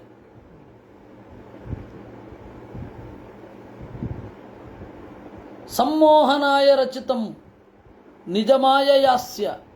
ದೇವರು ನಗುತ್ತಾ ಇರುವಾಗ ಆ ಹುಬ್ಬು ಒಳ್ಳೆಯ ಬಿಲ್ಲಿನ ಆಕಾರದಲ್ಲಿ ಇರುತ್ತೆ. ಆ ಹುಬ್ಬು ಎಂಬ ಬಿಲ್ಲು ಮಕರಧ್ವಜಸ್ಯಾಪಿ ಮೋಹಕಂ, ಮನ್ಮಥನಿಗೂ ಕೂಡ ಮೋಹಕವಾದ ಹುಬ್ಬು. ಅದನ್ನು ಚಿಂತನೆ ಮಾಡಬೇಕು. ಮನುಸುತೇ, ಮನುವಿನ ಮಗಳೇ ಅಂದ. ಧ್ಯಾನಾಯನಂ ರಹಸಿತದ್ ಬಹಳಾಧರೋಷ್ಠ ಭಾಸಾರುಣಾಯಿತತನು ದ್ವಿಜಕುಂದ ಪಂಕ್ತಿ ಧ್ಯಾಯೇ ಸ್ವಹೃತ್ಕುಹರಕೆ ವಸಿತಸ್ಯ ವಿಷ್ಣೋ ಭಕ್ತ್ಯಾ ಆರ್ದ್ರಯಾ ಅರ್ಪಿತಮನಃ ನ ಪೃಥಗ್ಯಂತದಿದು. ಕೆಂಪಗಿರಬೇಕು ಅಂತಿರಲ್ಲ, ತಾಂಬೂಲ ಜಗಿಬೇಕಷ್ಟೇ ಕೆಂಪಗಿರಬೇಕು ಅಂದರೆ. ಅಲ್ಲ, ಕವಿಗಳು ದಾಳಿಮದಂತ ಅಂತಾರೆ, ದಾಳಿಂಬೆಯಂತಹ ಹಲ್ಲು ಅಂತ. ಅದರ ಹಿಂದೆ ಒಂದು ದೊಡ್ಡ ವಿಚಾರ ಇದೆ. ಹಲ್ಲು ಟ್ರಾನ್ಸ್ಪೇರೆಂಟ್ ಆಗಿರಬೇಕು, ಕೆಳತುಟಿ ಕೆಂಪಾಗಿರಬೇಕು.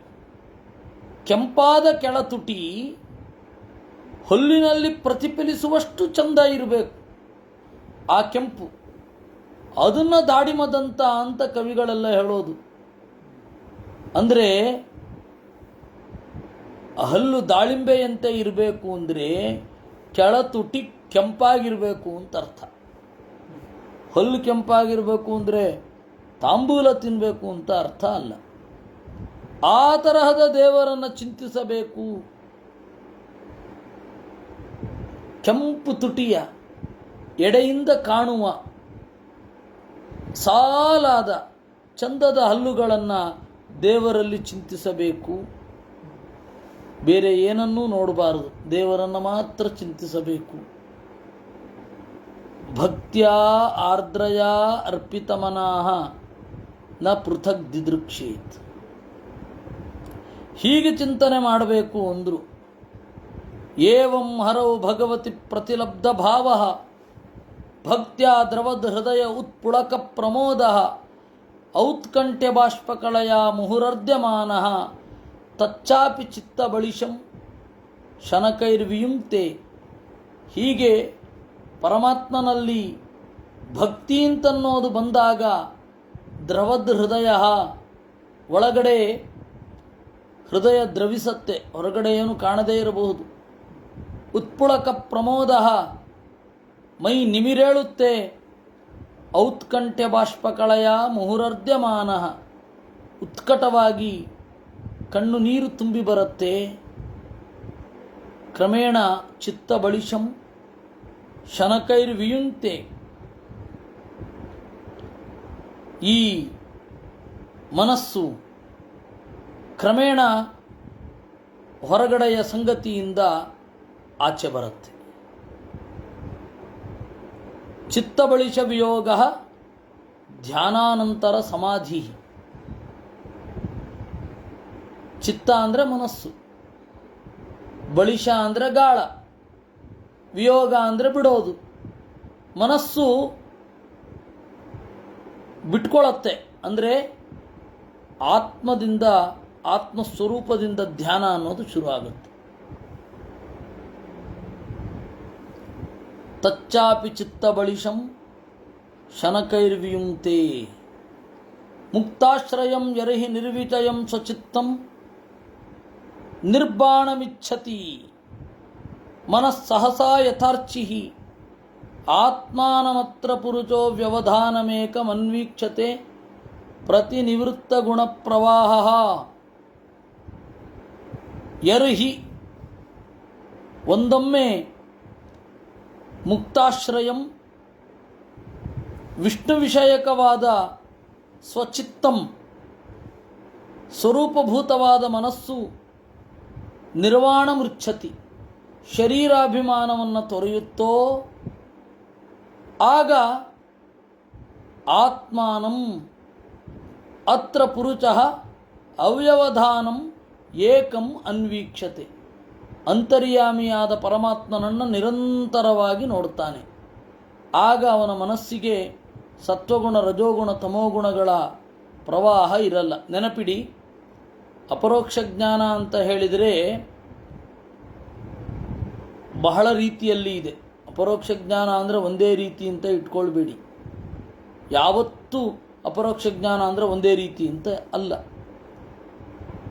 ಒಂದು ಸೆಕೆಂಡಿನಲ್ಲಿ ದೇವರ ಕಲ್ಪನೆ ಬಂದು ದರ್ಶನ ಆದರೂ ಅದು ಅಪರೋಕ್ಷ ಜ್ಞಾನವೇ. ಬಹಳ ಕಾಲ ಮನಸ್ಸು ಚಿಂತನೆ ಮಾಡಿದ್ರೆ ಅದು ಅಪರೋಕ್ಷ ಜ್ಞಾನ. ಧ್ಯಾನ ಅನ್ನೋದು ಯಾವತ್ತೊಮ್ಮೆ ಪೂರ್ಣ ಆಗಿಬಿಡತ್ತೆ, ಅದು ಅಪರೋಕ್ಷ ಜ್ಞಾನವೇ. ಅದರಿಂದ ಅಪರೋಕ್ಷ ಜ್ಞಾನ ಅನ್ನೋದು ಸರ್ವಜ್ಞತ್ವಕ್ಕೆ ಸಾಧಕ ಆಗೋದಿಲ್ಲ.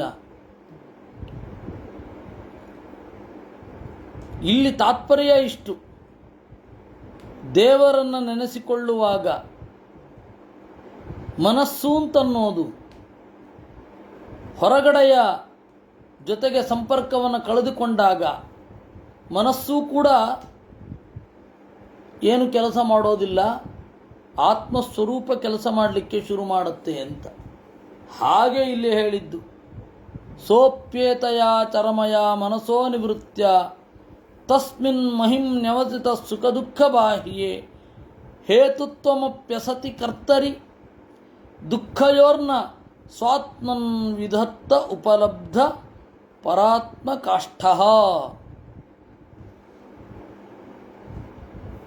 ಸೋಪಿ ಏತಯ, ಆ ಅಪರೋಕ್ಷ ಜ್ಞಾನಿ, ಚರಮಯ ಮನತೋ ನಿವೃತ್ಯ, ಸಂಸಾರ ವಾಸನೆಯಿಂದ ಕಳಚಿಕೊಳ್ತಾನೆ. ಬಾಹ್ಯಾಂತಃಕರಣ ಅನ್ನೋದು ನಾಶ ಆಗತ್ತೆ, ಇದ್ದರೂ ಏನು ಪ್ರಯೋಜನ ಇಲ್ಲ. ಹಾಗಾದಾಗ ಮನಸ್ಸು ಏನು ಕೆಲಸ ಮಾಡೋದಿಲ್ಲ. ಆವಾಗ ಅಸತಿ ಕರ್ತರಿ, ಅಸತಿ ಕರ್ತರಿ ಅಂದರೆ ಜೀವ ಅಂತ. ಅಸತ್ಕರ್ತ ಯತೋ ಜೀವ ಸ್ಯಾತ್ ಸತ್ಕರ್ತ ಪರಮೇಶ್ವರ. ಅಸತ್ಕರ್ತ, ಸ್ವತಂತ್ರ ನಾನು ಅಂತನ್ನುವ ಅಭಿಮಾನದ ಕರ್ತೃತ್ವ ಇವನಿಗಿದೆ, ಆ ಸ್ವಾತಂತ್ರ್ಯ ಇವನಿಗಿಲ್ಲ. ಆದ್ದರಿಂದಾಗಿ ಇವನು ಅಸತ್ಕರ್ತ ಅಂತ. ಅಸತ್ಕರ್ತರಿ, ಆಗ ಆ ಜೀವ ತನ್ನ ಭ್ರಮೆಗಳನ್ನು ಕಳೆದುಕೊಂಡು ದೇವರನ್ನು ಕಂಡಾಗ ಸುಖ ದುಃಖಗಳಿಂದ ಆಚೆ ಇರುವ ದೇವರನ್ನು ನೋಡ್ತಾನೆ. ಉಪಲಬ್ಧ ಪರಾತ್ಮ ಕಾಷ್ಠಃ, ದೇವರ ರೂಪವನ್ನು ಕಾಣ್ತಾ ಅತ್ಯಂತ ಸುಖವಾಗಿ ಇರ್ತಾನೆ. ಹೀಗೆ ಹರಿವಂಶದಲ್ಲಿ ಹೇಳಿದೆ. ಅದರಿಂದಾಗಿ ನಮ್ಮ ಚಿಂತನೆ ಈ ಮಟ್ಟಕ್ಕೆ ಹೋಗಬೇಕು. ಅದಕ್ಕೆ ಪ್ರಾರಂಭ ಚಿಕ್ಕ ಮಟ್ಟದಿಂದ ಶುರು ಆಗಬೇಕು, ಚಿಕ್ಕ ಮಟ್ಟದಿಂದ ಶುರು ಆಗಬೇಕು. ದೇಹಂತು ತನ್ನ ಚರಮಂ ಸ್ಥಿತಮುಜ್ಜಿತಂ ವಾ ಸಿದ್ಧೋ ವಿಪಶ್ಯತಿ ಯತೋಧ್ಯಗಮತ್ ಸ್ವರೂಪಂ ದೈವಾದುಪೇತಮತ ದೈವ ವಚಾದಪೇತಂ ವಾಸೋ ಯಥಾ ಪರಿಕೃತಂ ಅಧಿರಾಮದಾಂಧ. ಈ ತರಹದ ಅಂತರ್ದರ್ಶನ ಆಗ್ತಾ ಇರಬೇಕಾದ್ರೆ ಜೀವ ಏನು ಮಾಡ್ತಾನೆ, ಹೊರಗಡೆಗೆ ಹೇಗೆ ರಿಯಾಕ್ಟ್ ಮಾಡ್ತಾನೆ ಅಂದರೆ ಆ ದೇಹ ಅವನಿಗೆ ಅಂಟಿಕೊಂಡಿರುತ್ತೆ. ಹೇಗೆ ಚೆನ್ನಾಗಿ ಪಾನಮತ್ತನಾದವನ ಬಟ್ಟೆ ಅವನಿಗೆ ಅಂಟ್ಕೊಂಡಿರುತ್ತೆ, ಯಾವಾಗ ಬೀಳತ್ತೋ ಬೀಳತ್ತೆ. ಆ ತರಹ ಅವನಾಗಿರ್ತಾನೆ. ದೇಹದ ಬಗ್ಗೆ ಅಷ್ಟೊಂದು ಯೋಚನೆ ಮಾಡಲ್ಲ. ದೈವ ಕೊಟ್ಟಿದೆ, ದೈವ ಕಿತ್ಕೊಳ್ಳತ್ತೆ ಅಷ್ಟೇ. ಯಥಾ ಪುತ್ರಾಚ್ಚ ವಿತ್ತಾಚ್ಚ ಪೃಥಂಗಮರ್ತ್ಯ ಪ್ರತೀಯತೆ ಅಪ್ಯಾತ್ಮತ್ವೇನಾಭಿಮತಾತ್ ದೇಹಾದೇಹೆ ಪುರುಷಸ್ತಥಾ. ಹೇಗೆ ಪುತ್ರನಿಂದ ಒಬ್ಬನನ್ನು ಗುರುತಿಸ್ತಾರೆ, ಇಂಥವರ ಅಪ್ಪ ಅಂತ, ಏನು ವಿಶೇಷ ಪರಿಚಯ ಏನೂ ಇರೋಲ್ಲ.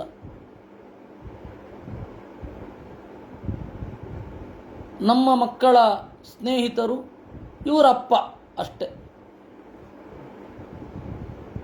ವಿಶೇಷ ಇರೋದಿಲ್ಲ. ಇವನೊಬ್ಬ ಹಣವಂತ ಅಷ್ಟೇ, ಹಣದಿಂದ ಗುರುತಿಸೋದು. ಆ ರೀತಿ ದೇಹದಿಂದ ಗುರುತಿಸ್ತಾರೆ, ಇವನು ಒಬ್ಬ ಮನುಷ್ಯ ಅಂತ ಅಷ್ಟೇ. ಹೀಗಾಗಿ ಯಥೋಲ್ಮುಖಾದ್ ವಿಸ್ಫುಲಿಂಗಾತ್ ಧೂಮಾದ್ವಾಪಿ ಸ್ವಸಂಭವಾತ್ ಅಪ್ಯಾತ್ಮತ್ವೇನಾಭಿಮತಾತ್ ದಾಹಕೋಗ್ನಿ ಪೃಥಂಗತಃ. ಜೀವದ ಜೊತೆಗೆ ದೇಹ ಇರುತ್ತೆ, ಅದಕ್ಕೊಂದು ದೃಷ್ಟಾಂತ ಕೊಡ್ತಾರೆ. ಯಥಾ ಉಲ್ಮುಖಾದ್ ವಿಸ್ಫುಲಿಂಗಾತ್, ದೊಂದಿ ಇದೆ, ದೊಂದಿಯಲ್ಲಿ ಬೆಂಕಿ ತೋರ್ತಾ ಇದೆ, ಬೆಂಕಿಯ ಜೊತೆಗೆ ಕಿಡಿಯೂ ಇದೆ, ಹೊಗೆಯೂ ಇದೆ. ಆದರೆ ಬೆಂಕಿ ಅದಕ್ಕಿಂತ ವಿಲಕ್ಷಣವಾಗಿಯೂ ಇದೆ. ಆ ರೀತಿ ಜೀವನ ನಡೆಗಳನ್ನು ಚಿಂತಿಸಬಹುದು ಅಂತ ಹೇಳುತ್ತಾರೆ. ತತ್ವವಾದ ಸಿದ್ಧಾಂತದಂತೆ ಅಪರೋಕ್ಷ ಜ್ಞಾನಿಗಳನ್ನು ಜೀವನ್ಮುಕ್ತರು ಅಂತ ಹೇಳಬಹುದು, ಖಂಡಿತ ಹೇಳಬಹುದು. ಯಾಕೆಂದರೆ ಜೀವನ್ಮುಕ್ತರು ಅಂದರೆ ಜೀವ ಅಂದರೆ ಸಂಸಾರ. ಯಾಕೆಂದರೆ ಮುಕ್ತರಾದ್ಮೇಲೆ ಜೀವ ಇರಲ್ವೇ ಅಂದರೆ ಮುಕ್ತರಾದ್ಮೇಲೂ ಜೀವ ಇರ್ತಾರೆ. ಜೀವನ್ಮುಕ್ತರು ಅನ್ನೋದು ಒಂದು ಟೆಕ್ನಿಕಲ್ ಟರ್ಮ್. ನಾವೇನು ಹೇಳಬಹುದು, ಆ ಟೆಕ್ನಿಕಲ್ ಟರ್ಮ್ಗೆ ನಾವೇನು ಹೇಳಬಹುದು ಅಂದರೆ ಇವರಿಗೆ ಮುಕ್ತಿ ನಿಶ್ಚಯ ಆಗಿದೆ ಅಂತ ಹೇಳಬಹುದು ಅಷ್ಟೇ. ಜೀವನ್ಮುಕ್ತರು ಅನ್ನೋದೊಂದು ಟೆಕ್ನಿಕಲ್ ಟರ್ಮ್ ಅಂತ ಇಟ್ಕೊಂಡ್ರೆ, ಯಾಕೆಂದರೆ ಜೀವಂತರಾಗಿರುವ ಮುಕ್ತರು ಅಂದ್ರೆ ಏನರ್ಥ? ಎರಡರ್ಥ ಮಾಡಬೇಕು. ಮುಂದೆ ಪೂರ್ತಿ ಶೂನ್ಯಕ್ಕೆ ಹೋಗ್ತಾರೆ ಅಂತ ಜೀವನ್ಮುಕ್ತರು, ಈಗ ಜೀವಿಸ್ತಾ ಇದ್ದಾರೆ, ಶೂನ್ಯ ಭಾವಕ್ಕೆ ಹೋಗೋದು ನಿಶ್ಚಯ ಅಂತ. ಇಲ್ಲವೇ ಜೀವನ್ಮುಕ್ತರು ಅಂದರೆ ಈಗ ಜೀವರಾಗಿದ್ದಾರೆ, ಆಮೇಲೆ ಪರಮಾತ್ಮರಾಗ್ತಾರೆ ಅಂತ ಅರ್ಥ ಮಾಡಬೇಕು. ಇಲ್ಲವೇ ಇವ್ರಿಗೆ ಮುಕ್ತಿ ನಿಶ್ಚಯ ಆಗಿದೆ ಎನ್ನುವ ಅರ್ಥದಲ್ಲಿ ಹೇಳಬೇಕು. ಯಾಕೆಂದರೆ ಮುಕ್ತಿ ಹೊಂದಿದ ಮೇಲೆ, ಮುಕ್ತಿ ಪೂರ್ವದಲ್ಲೇ ಅವರು ಜೀವ ಆಗಿರ್ತಾರೆ, ಮುಕ್ತಿ ಹೊಂದಿದ ಮೇಲೆ ಅಜೀವ ಆಗ್ತಾರೆ ಅಂತೇನಿಲ್ಲವಲ್ಲ. ಅದರಿಂದಾಗಿ ತತ್ವವಾದ ಸಿದ್ಧಾಂತದಂತೆ ದೇವರನ್ನು ಕಂಡವರನ್ನು, ವಿಶೇಷತಃ ಬಿಂಬಾಪರೋಕ್ಷ ಆದವರನ್ನು ಟೆಕ್ನಿಕಲ್ ಟರ್ಮನ್ನು ಯೂಸ್ ಮಾಡಿ ಜೀವನ್ಮುಕ್ತರು ಅಂತ ಕರಿಬಹುದು. ಮುಕ್ತಿ ನಿಶ್ಚಯ ಆದವರು ಅಂತಲೂ ಅರ್ಥ ಇರಲಿ. ಅಲ್ಲಿಂದ ಬಂದರೆ ದೇಹದಿಂದ ಜೀವ ಹೇಗೆ ಭಿನ್ನನಾಗಿರ್ತಾನೆ, ಪ್ರಾರಬ್ಧ ಕರ್ಮವನ್ನು ಕಳೆದುಕೊಳ್ಳುವಾಗ ಮಾಡುವ ಕೆಲಸದಿಂದ ಯಾವ ರೀತಿ ದೇವರು ಜೀವ ವಿಭಿನ್ನನಾಗಿರ್ತಾನೆ ಅನ್ನೋದಕ್ಕೆ ಒಂದು ದೃಷ್ಟಾಂತವನ್ನು ಹೇಳ್ತಾರೆ. ಯಥೋಲ್ಮುಖಾತ್, ಉಲ್ಮುಖ ಅಂತಂದರೆ ದೊಂದಿ. ಯಥಾ ಉಲ್ಮುಖಾತ್ ವಿಸ್ಫುಲಿಂಗಾತ್, ಆ ದೊಂದಿಯಿಂದ ಕಿಡಿ ಬರುತ್ತೆ. ಮತ್ತು ಧೂಮಾತ್, ವಿಸ್ಫುಲಿಂಗ ಅಂದರೆ ಕಿಡಿ, ಧೂಮ ಅಂತಂದರೆ ಹೊಗೆ, ಮತ್ತು ಸ್ವಯಂ ಬೆಂಕಿ, ಆ ದೊಂದಿಯಲ್ಲಿ ಧುಮುಗುಡ್ತಾ ಇರುವಂತಹ ಬೆಂಕಿ. ಇವು ಮೂರು ಭಿನ್ನ ಹೇಗೋ, ಆದರೆ ಬೆಂಕಿ ಅನ್ನೋದು ಅಲ್ಲಿ ಇದೆ ಅನ್ನೋದು ಹೇಗೋ, ಜೀವನ ದೈಹಿಕ ಕ್ರಿಯೆಗಳು ಜೀವನಿಂದ ಭಿನ್ನ ಹಾಗೆ ಅಂತ ಹೇಳ್ತಾರೆ. ಯಾಕೆಂದರೆ ಹೊಗೆ ಅನ್ನೋದು ಬೆಂಕಿಯದ್ದಲ್ಲ. ಹೊಗೆ ಅನ್ನುವ ದೋಷ ಆ ಕಟ್ಟಿಗೆಯ ಮಧ್ಯಮ ಭಾಗದ್ದು. ಹಾಗೆ ಆ ಕಿಡಿಯೂ ಅಷ್ಟೇ, ಬೆಂಕಿಯ ಅದು ಕಟ್ಟಿಗೆಯ ಪ್ರಾಡಕ್ಟ್, ಬೇರೆ ಅಲ್ಲ. ಇವಾಗ ಬತ್ತಿಯನ್ನು ಉದ್ದ ಬಿಟ್ಟು ಹಚ್ಚಿದರೆ ಹೊಗೆ ಬರಲಿಕ್ಕೆ ಶುರು ಆಗುತ್ತೆ. ಹೊಗೆಯದ್ದಲ್ಲ ಬೆಂಕಿ, ಬೆಂಕಿಯದ್ದಲ್ಲ ಹೊಗೆ, ಮತ್ತು ಅದಕ್ಕೆ ಉಪಾಧಿಯದ್ದು. ಹಾಗೆ ಜೀವನ ಏನು ದೈಹಿಕವಾದ ದೋಷಗಳಿದೆ ಅದೆಲ್ಲ ಹೀಗೆ ಅವನಿಗಿಂತ ಭಿನ್ನ, ಹಿಂಗೆ ಚಿಂತನೆ ಮಾಡಬೇಕು ಅಂತ. ಯಥಾ ಪುತ್ರಾಚ್ಚ ವಿತ್ತಾಚ್ಚ ಪೃಥಂಗಮರ್ತ್ಯ ಭೂತೇಂದ್ರಿಯಾಂತಃಕರಣಾತ್ ಪ್ರಧಾನಾತ್ ಜೀವಸಂಹಿತಾತ್ ಆತ್ಮ ತಥಾ ಪೃಥಕ್ ದ್ರಷ್ಟ ಭಗವಾನ್ ಬ್ರಹ್ಮ ಸಂಹಿತ. ಅದರಿಂದ ಅಮ್ಮ, ನೀನು ಆರಂಭದಲ್ಲಿ ಏನು ಕೇಳಿದೆ, ಪ್ರಕೃತಿ ಮತ್ತು ಪುರುಷ ಇಬ್ಬರು ಭಿನ್ನ ಭಿನ್ನರಾಗೋದೇ ಇಲ್ಲ, ನಾವೆಲ್ಲ ಒಟ್ಟಿಗೆಯೇ ನೋಡಿರ್ತೇವೆ ಅಂತ ನೀನು ಹೇಳಿದೆ. ಅದಕ್ಕೆ ಇಲ್ಲಿ ಉತ್ತರ, ಭೂತೇಂದ್ರಿಯಾಂತಃಕರಣಾತ್, ಪಂಚಭೂತಗಳು, 11 ಇಂದ್ರಿಯಗಳು ಅಥವಾ ಅಂತಃಕರಣ, ಇವುಗಳನ್ನು ಒಳಗೊಂಡ ಪ್ರಧಾನದಿಂದ ಜೀವ ಭಿನ್ನನೇ. ಏಕೆಂದರೆ ಅತ್ಯಂತ ಯಥಾರ್ಥ ಜ್ಞಾನಿಯಾಗಿರುವ ದೇವರು ಭಿನ್ನ ಅಂತಲೇ ನೋಡ್ತಾ ಇದ್ದಾನೆ. ಆದ್ದರಿಂದಾಗಿ ಇದೆಲ್ಲ ಕಾರಣ. ಜಡವಾದ ವಸ್ತು ಅನ್ನೋದು ಇನ್ಸ್ಟ್ರೂಮೆಂಟ್, ಅದನ್ನು ಇವನು ಬಳಸ್ತಾ ಇದ್ದಾನೆ ಜೀವ. ಒಂದೊಮ್ಮೆ ದೇಹವೇ ಜೀವ ಆಗಿಬಿಟ್ಟಿದ್ದಿದ್ರೆ ಮಮ್ಮಿಗಳೆಲ್ಲ ಇವತ್ತು ಎದ್ದು ಬರುವ ಸಾಧ್ಯತೆಗಳಿತ್ತು. ಇದುವರೆಗೂ ಎದ್ದು ಬಂದಿಲ್ಲ, ಮುಂದೆಯೂ ಎದ್ದು ಬರುವ ಸೂಚನೆ ಕಂಡಿಲ್ಲ. ಅದರಿಂದ ಪುರುಷನೇ ಜೀವ. ಆ ಪುರುಷ ಪ್ರಕೃತಿಯ ಜೊತೆಗಿರ್ತಾನೆ, ಪ್ರಕೃತಿಯೇ ಆಗಿರಲ್ಲ, ಪ್ರಕೃತಿಯಿಂದ ಬೇರಾಗಿಯೂ ಇರ್ತಾನೆ ಅನ್ನೋದೇ ಸತ್ಸಿದ್ಧಾಂತ. ಸರ್ವಭೂತೇಷು ಚಾತ್ಮಾನಂ ಸರ್ವಭೂತಾನಿ ಚಾತ್ಮನಿ ಈಕ್ಷೇತಾನನ್ಯಭಾವೇನ ಭೂತೇಶ್ವಪಿ ತದಾತ್ಮತಾಂ. ಸರ್ವಭೂತೇಷು, ಎಲ್ಲ ಜೀವರಲ್ಲಿ ಅಂತರ್ಯಾಮಿಯಾಗಿ ದೇವರಿರ್ತಾನೆ. ಆ ದೇವರ ಹಿರಿದಾದ ರೂಪದಲ್ಲಿ ಎಲ್ಲ ಜೀವರು ನೆಲೆಗೊಂಡಿರ್ತಾರೆ. ಹೀಗೆ ದೇವರು ಅಂತರ್ಯಾಮಿ ರೂಪ ಮತ್ತು ಬಹಿರ್ಯಾಮಿ ರೂಪ, ಹೊರಗಡೆ ಇರತಕ್ಕಂತಹ ರೂಪದಲ್ಲಿ ಅಭೇದವನ್ನು ಚಿಂತಿಸಬೇಕು. ಸ್ವಯೋನಿಷು ಯಥಾಜ್ಯೋತಿರೇಕಂ ನಾನಾ ಪ್ರತೀಯತೆ ಯೋನೀನಾಂ ಗುಣವೈಷಮ್ಯ ತಥಾತ್ಮ ಪ್ರಕೃತೌ ಸ್ಥಿತಃ. ಬೆಂಕಿಯೊಂದು ಬೇರೆ ಬೇರೆ ವಸ್ತುಗಳಲ್ಲಿ ಆ ವಸ್ತುವಿನ ಬಣ್ಣ ಮೊದಲಾದವುಗಳನ್ನು ಪ್ರತಿಫಲಿಸ್ತಾ ಒಂದೇ ಇರುತ್ತೆ. ಆ ರೀತಿ ಬೇರೆ ಬೇರೆ ದೇಹ, ಬೇರೆ ಬೇರೆ ಜೀವ, ಅವರಿಗನುಗುಣವಾದ ನಡೆಗಳನ್ನು ದೇವರು ತೋರಿಸ್ತಾನೆ. ತಸ್ಮಾದಿಮಾಂ ಸ್ವಾಂ ಪ್ರಕೃತಿಂ ದೇವೀಂ ತರಸದಾತ್ಮಿಕಾಂ ದುರ್ವಿಭಾವ್ಯಾಂ ಪರಾಭಾವ್ಯ ಸ್ವರೂಪೇಣ ಅವತಿಷ್ಠತೆ. ಹೀಗೆ ದೇವರು ತನ್ನ ಕೈಯಲ್ಲಿರುವ ಜಡ ಪ್ರಕೃತಿಯನ್ನು, ಅದು ಸದಸದಾತ್ಮಿಕ, ಮಣ್ಣು, ನೀರು, ಗಾಳಿ, ಆಕಾಶ, ಬೆಂಕಿ ಇವುಗಳನ್ನು ಒಳಗೊಂಡ ದುರ್ವಿಭಾವ್ಯಾಂ, ಜೀವರ ಎಣಿಕೆಗೆ ಸಿಗದ ಈ ಪ್ರಕೃತಿಯನ್ನು ಪರಾಭಾವ್ಯ, ಸೋಲಿಸಿ ಸ್ವರೂಪದಿಂದ ಕೂಡಿ ಇರ್ತಾನೆ. ಜೀವ ಅವನನ್ನು ಉಪಾಸನೆ ಮಾಡಿ ಜಡದ ಮೇಲೆ ಮೇಲ್ಗೈಯನ್ನು ಸಾಧನೆ ಮಾಡ್ತಾನೆ. ಜಡದ ಮೇಲಿನ ಮೇಲ್ಗೈಯನ್ನೇ ಮುಕ್ತಿ ಅಂತ ಕರೆಯೋದು. ಇನ್ನು ಮೇಲೆ ಜಡದಿಂದ ಇವನಿಗೆ ಸಂಕಟ ಇಲ್ಲ. ಅದರಿಂದಾಗಿ ಮುಕ್ತಿ ಎಂದರೆ ದುಃಖ ಮುಕ್ತಿ ಅಂತ ಅರ್ಥ. ಇದು ಧ್ಯಾನದ ಉನ್ನತವಾದ ಪ್ರಯೋಜನ. ಅನ್ವಯ ವ್ಯತಿರೇಕಾಚ್ಚ ಸಾಕ್ಷಾತ್ಮ ವ್ಯಭಿಚಾರಿಣ ವೈತತ್ಯಂ ವ್ಯಭಿಚಾರಂಚ ನಿದ್ರಾಂತೆ ಸ್ಯಾನು ಚಿಂತೆಯೇತ್. ಇದನ್ನು ಒಬ್ಬ ಗಾಢವಾಗಿ ಮನನ ಮಾಡಬೇಕು. ದೇಹ ಬೇರೆ, ನಾನು ಬೇರೆ ಅಂತ. ಅನ್ವಯ ವ್ಯತಿರೇಕಾಚ್ಚ, ನಿದ್ರೆಯಲ್ಲಿ ದೇಹಾತಿರಿಕ್ತನಾದ ಒಬ್ಬ ಆತ್ಮ ಇದ್ದಾನೆ ಅಂತ ಕಂಡಿದೆ. ಎಚ್ಚರದಲ್ಲಿ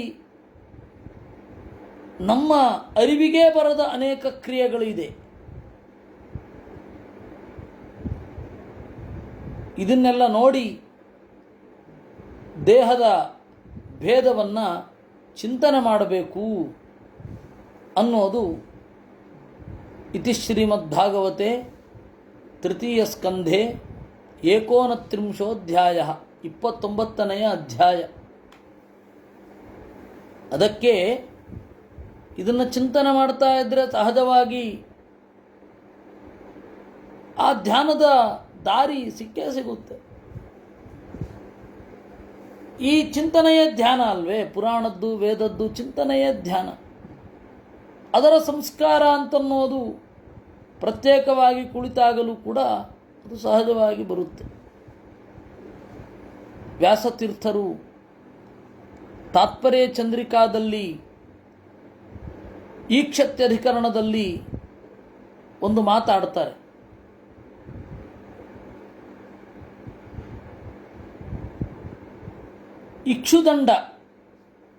ಇಕ್ಷುದಂಡ ಸ್ಪರ್ಶನೇನ, ಕಬ್ಬಿನ ಜಲ್ಲೆಯನ್ನು ಮುಟ್ಟಿದರೆ ನಜ್ಞಾತಃ ಇಕ್ಷುರಸೋ ಭವೇತ್. ಕಬ್ಬಿನ ಜಲ್ಲೆಯನ್ನು ಮುಟ್ಟಿದರೆ ಕಬ್ಬಿನ ರಸವನ್ನು ಸವಿದಂತೆ ಆಗುವುದಿಲ್ಲ. ನಿಷ್ಪೀಡನೆ ನೇಕ್ಷುದಂಡಾತ್ ನಿಷ್ಪೀಡಿತಾದಿಕ್ಷುದಂಡಾತ್. ಕಬ್ಬಿನ ಜಲ್ಲೆಯನ್ನು ಹಿಂಡಿದರೆ ಇಕ್ಷುರಸ ಸಿಗಲ್ಲ ಅಂತ ಇಲ್ಲ. ಅಂದರೆ ಅದನ್ನು ಉಪಯೋಗಿಸಿದರೆ ಮುಟ್ಟಿದ್ರೆ ಸಿಗತ್ತೆ ಅಂತ ಇಲ್ಲ, ಹಿಂಡಿದ್ರೆ ಸಿಗಲ್ಲ ಅಂತಿಲ್ಲ. ಹಾಗೆ ಶಾಸ್ತ್ರವನ್ನು ಗಾಢವಾಗಿ ಚಿಂತನೆ ಮಾಡ್ತಾ ಇದ್ದರೆ ಧ್ಯಾನ ಬರೋದಿಲ್ಲ ಅಂತಿಲ್ಲ. ಕೇವಲ ಮುಟ್ಟುತ್ತಾ ಇದ್ದರೆ ಶಾಸ್ತ್ರವನ್ನು ಧ್ಯಾನ ಸಿಗತ್ತೆ ಅಂತಿಲ್ಲ. ಹೀಗೆ ಅವರ ಆರಾಧನೆಯ ಈ ದಿವಸ ಅವರ ಮಾತಿನಿಂದಲೇ ಹೀಗೊಂದು ಚಿಂತನೆಯನ್ನು ನಾವು ಮಾಡಿ ಮುಂದೆ ಹೋಗೋಣ. ದೇವಹೂತಿರುವಾಚ, ದೇವಹೂತಿ ಹೇಳ್ತಾಳೆ, ಲಕ್ಷಣಂ ಮಹದಾದೀನಾಂ ಪ್ರಕೃತೆ ಪುರುಷಸ್ಯ ಚ ಸ್ವರೂಪಂ ಲಕ್ಷ್ಯತೆ ಮೀಶಾಂ ಯೇನ ತತ್ ಪಾರಮಾರ್ಥಿಕಂ. ದೇವಹೂತಿ ಹೇಳ್ತಾಳೆ, ಕಪಿಲ ಮಹತ್ತತ್ವ ಮೊದಲಾದ ತತ್ವಗಳ ಪ್ರಕೃತಿಯ ಪುರುಷನ ಲಕ್ಷಣ ಏನಿದೆ ಅದು ಸ್ವರೂಪವೇ. ಲಕ್ಷಣದಿಂದ ಸ್ವರೂಪ ಗೊತ್ತಾಗತ್ತೆ. ಅದು ಸತ್ಯ ಅಂತ ನಮಗನ್ನಿಸ್ತಾ ಇದೆ. ಯಥಾ ಸಾಂಖ್ಯೇಷು ಕಥಿತಂ ಯನ್ಮೂಲಂ ತತ್ ಪ್ರಚಕ್ಷತೆ ಭಕ್ತಿಯೋಗಸ್ಯ ಮೇ ಮಾರ್ಗಂ ಬ್ರೂಹಿ ವಿಸ್ತರಶ ಪ್ರಭೋ. ಸಾಂಖ್ಯಶಾಸ್ತ್ರದಲ್ಲಿ ಹೇಳಿದ ಹಾಗೆ ಈ ಪ್ರಕೃತಿಯ ಸ್ವರೂಪವನ್ನು ತಿಳಿದುಕೊಂಡೆ, ಭಕ್ತಿಯ ಸ್ವರೂಪವನ್ನು ಇನ್ನಷ್ಟು ಹೇಳು. ವಿರಾಗೋ ಏನ ಪುರುಷಃ ಭಗವಾನ್ ಸರ್ವತೋ ಭವೇತ್ ಆಚಕ್ಷುವ ಜೀವಲೋಕಸ್ಯ ವಿವಿಧಾ ಕರ್ಮ ಸಂಸ್ಕೃತಿ. ವೈರಾಗ್ಯ ಬರಬೇಕು ನಮಗೆ. ಆ ರೀತಿ ಈ ಜೀವಲೋಕದ ವರ್ಣನೆ ಮಾಡೋದಿದ್ದರೆ ಮಾಡು. ಕಾಲಸ್ಯ ಈಶ್ವರ ರೂಪಸ್ಯ ಪರೇಶಾಂಚ ಪರಸ್ಯತೆ ಸ್ವರೂಪಂ ಬತ ಕುರುವಂತಿ ಯದ್ಧೇತೋ ಕುಶಲಂ ಜನಾಃ. ಈಶ್ವರ ರೂಪನಾದ ಕಾಲನ ಲಕ್ಷಣ ಅದು ನಮಗೆ ಮಂಗಳವನ್ನು ಉಂಟು ಮಾಡುತ್ತೆ.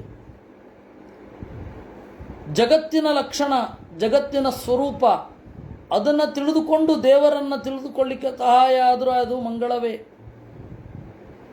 ಲೋಕಸ್ಯ ಮಿಥ್ಯಾಭಿಮತೇರ ಚಕ್ಷುಷಃ ಚಿರಂ ಪ್ರಸುಪ್ತಸ್ಯ ತಮಸ್ಯನಾಶ್ರಯೇ ಶ್ರಾಂತಸ್ಯ ಕರ್ಮಣ್ಯನುವಿದ್ಧಯಾಧಿಯ ತ್ವಮಾವಿರಾಸಿ ಕಿರಯೋಗ ಭಾಸ್ಕರ.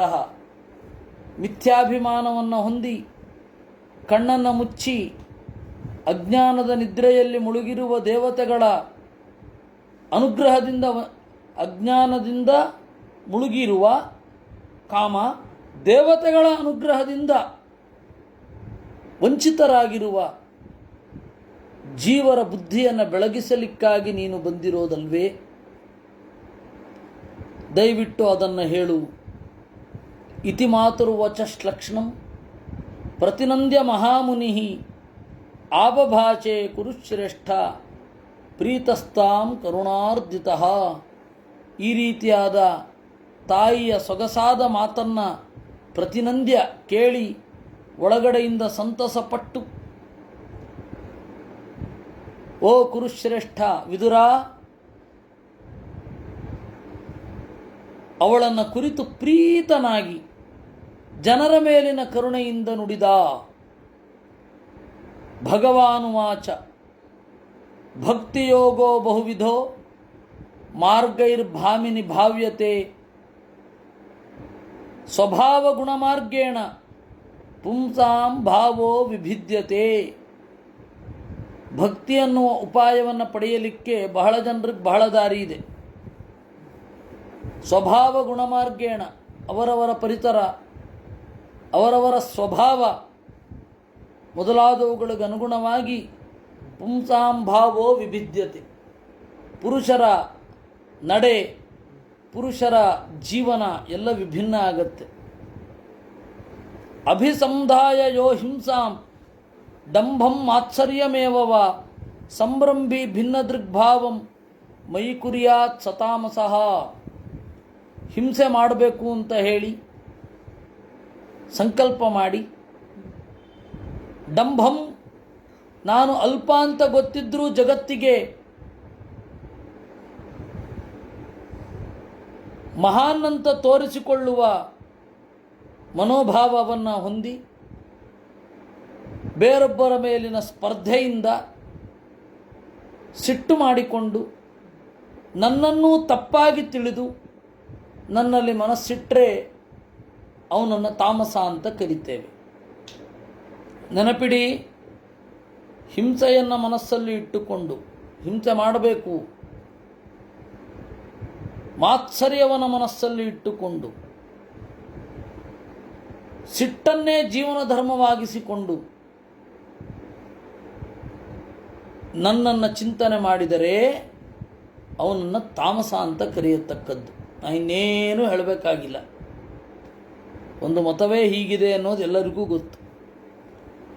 ವಿಷಯಾನಭಿಸಂಧಾಯ ಯಶ ಐಶ್ವರ್ಯಮೇವವ ಅರ್ಚಾದಾವರ್ಚಯೇದ್ಯೋ ಮಾಂ ಪೃಥಗ್ಭಾವ ಸ ರಾಜಸಃ.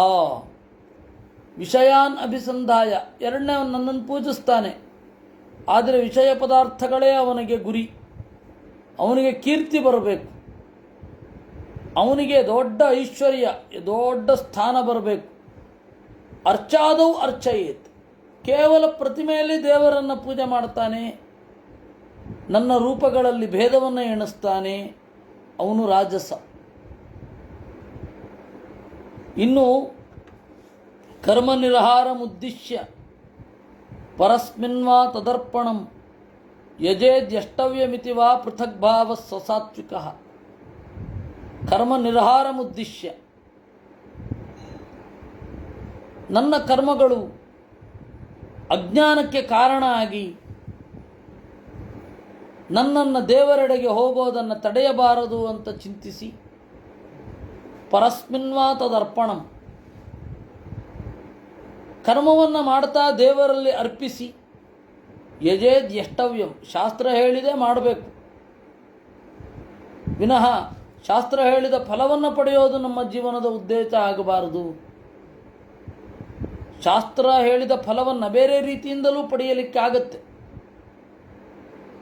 ಆದರೆ ದೇವರನ್ನು ಪೂಜಿಸೋದು ಮುಖ್ಯ ಆಗಬೇಕು ಅಂತ ಚಿಂತಿಸಿ, ಅಂತರ್ಯಾಮಿ ರೂಪ, ವ್ಯಾಪ್ತ ರೂಪಗಳಲ್ಲಿ ಅಭೇದವನ್ನು ಯಾರು ಚಿಂತನೆ ಮಾಡ್ತಾನೆ ಅವನು ಸಾತ್ವಿಕ. ಹೀಗೆ 3 ಜನರ ಬಗ್ಗೆ ಹೇಳಿದ್ದಾರೆ. ಇನ್ನಷ್ಟು ಹೇಳಲಿಕ್ಕೆ ಕಪಿಲ ನಾಮಕ ಪರಮಾತ್ಮನ ಹೇಳಿಕೆ ಇದೆ, ಅದನ್ನು ನಾವು ನಾಳೆ ನೋಡೋಣ ಅಂತ ಹೇಳ್ತಾ ಇವತ್ತಿನ ಚಿಂತನೆಯನ್ನು ದೇವರಲ್ಲಿ ಅರ್ಪಿಸೋಣ. ಕೃಷ್ಣಾರ್ಪಣಮಸ್ತು. ಅನೇನ ಭಾವೇತ್ ಪುಣ್ಯಂ ತದಾಪ್ನೋತು ಪಿತಾ ಮಮ.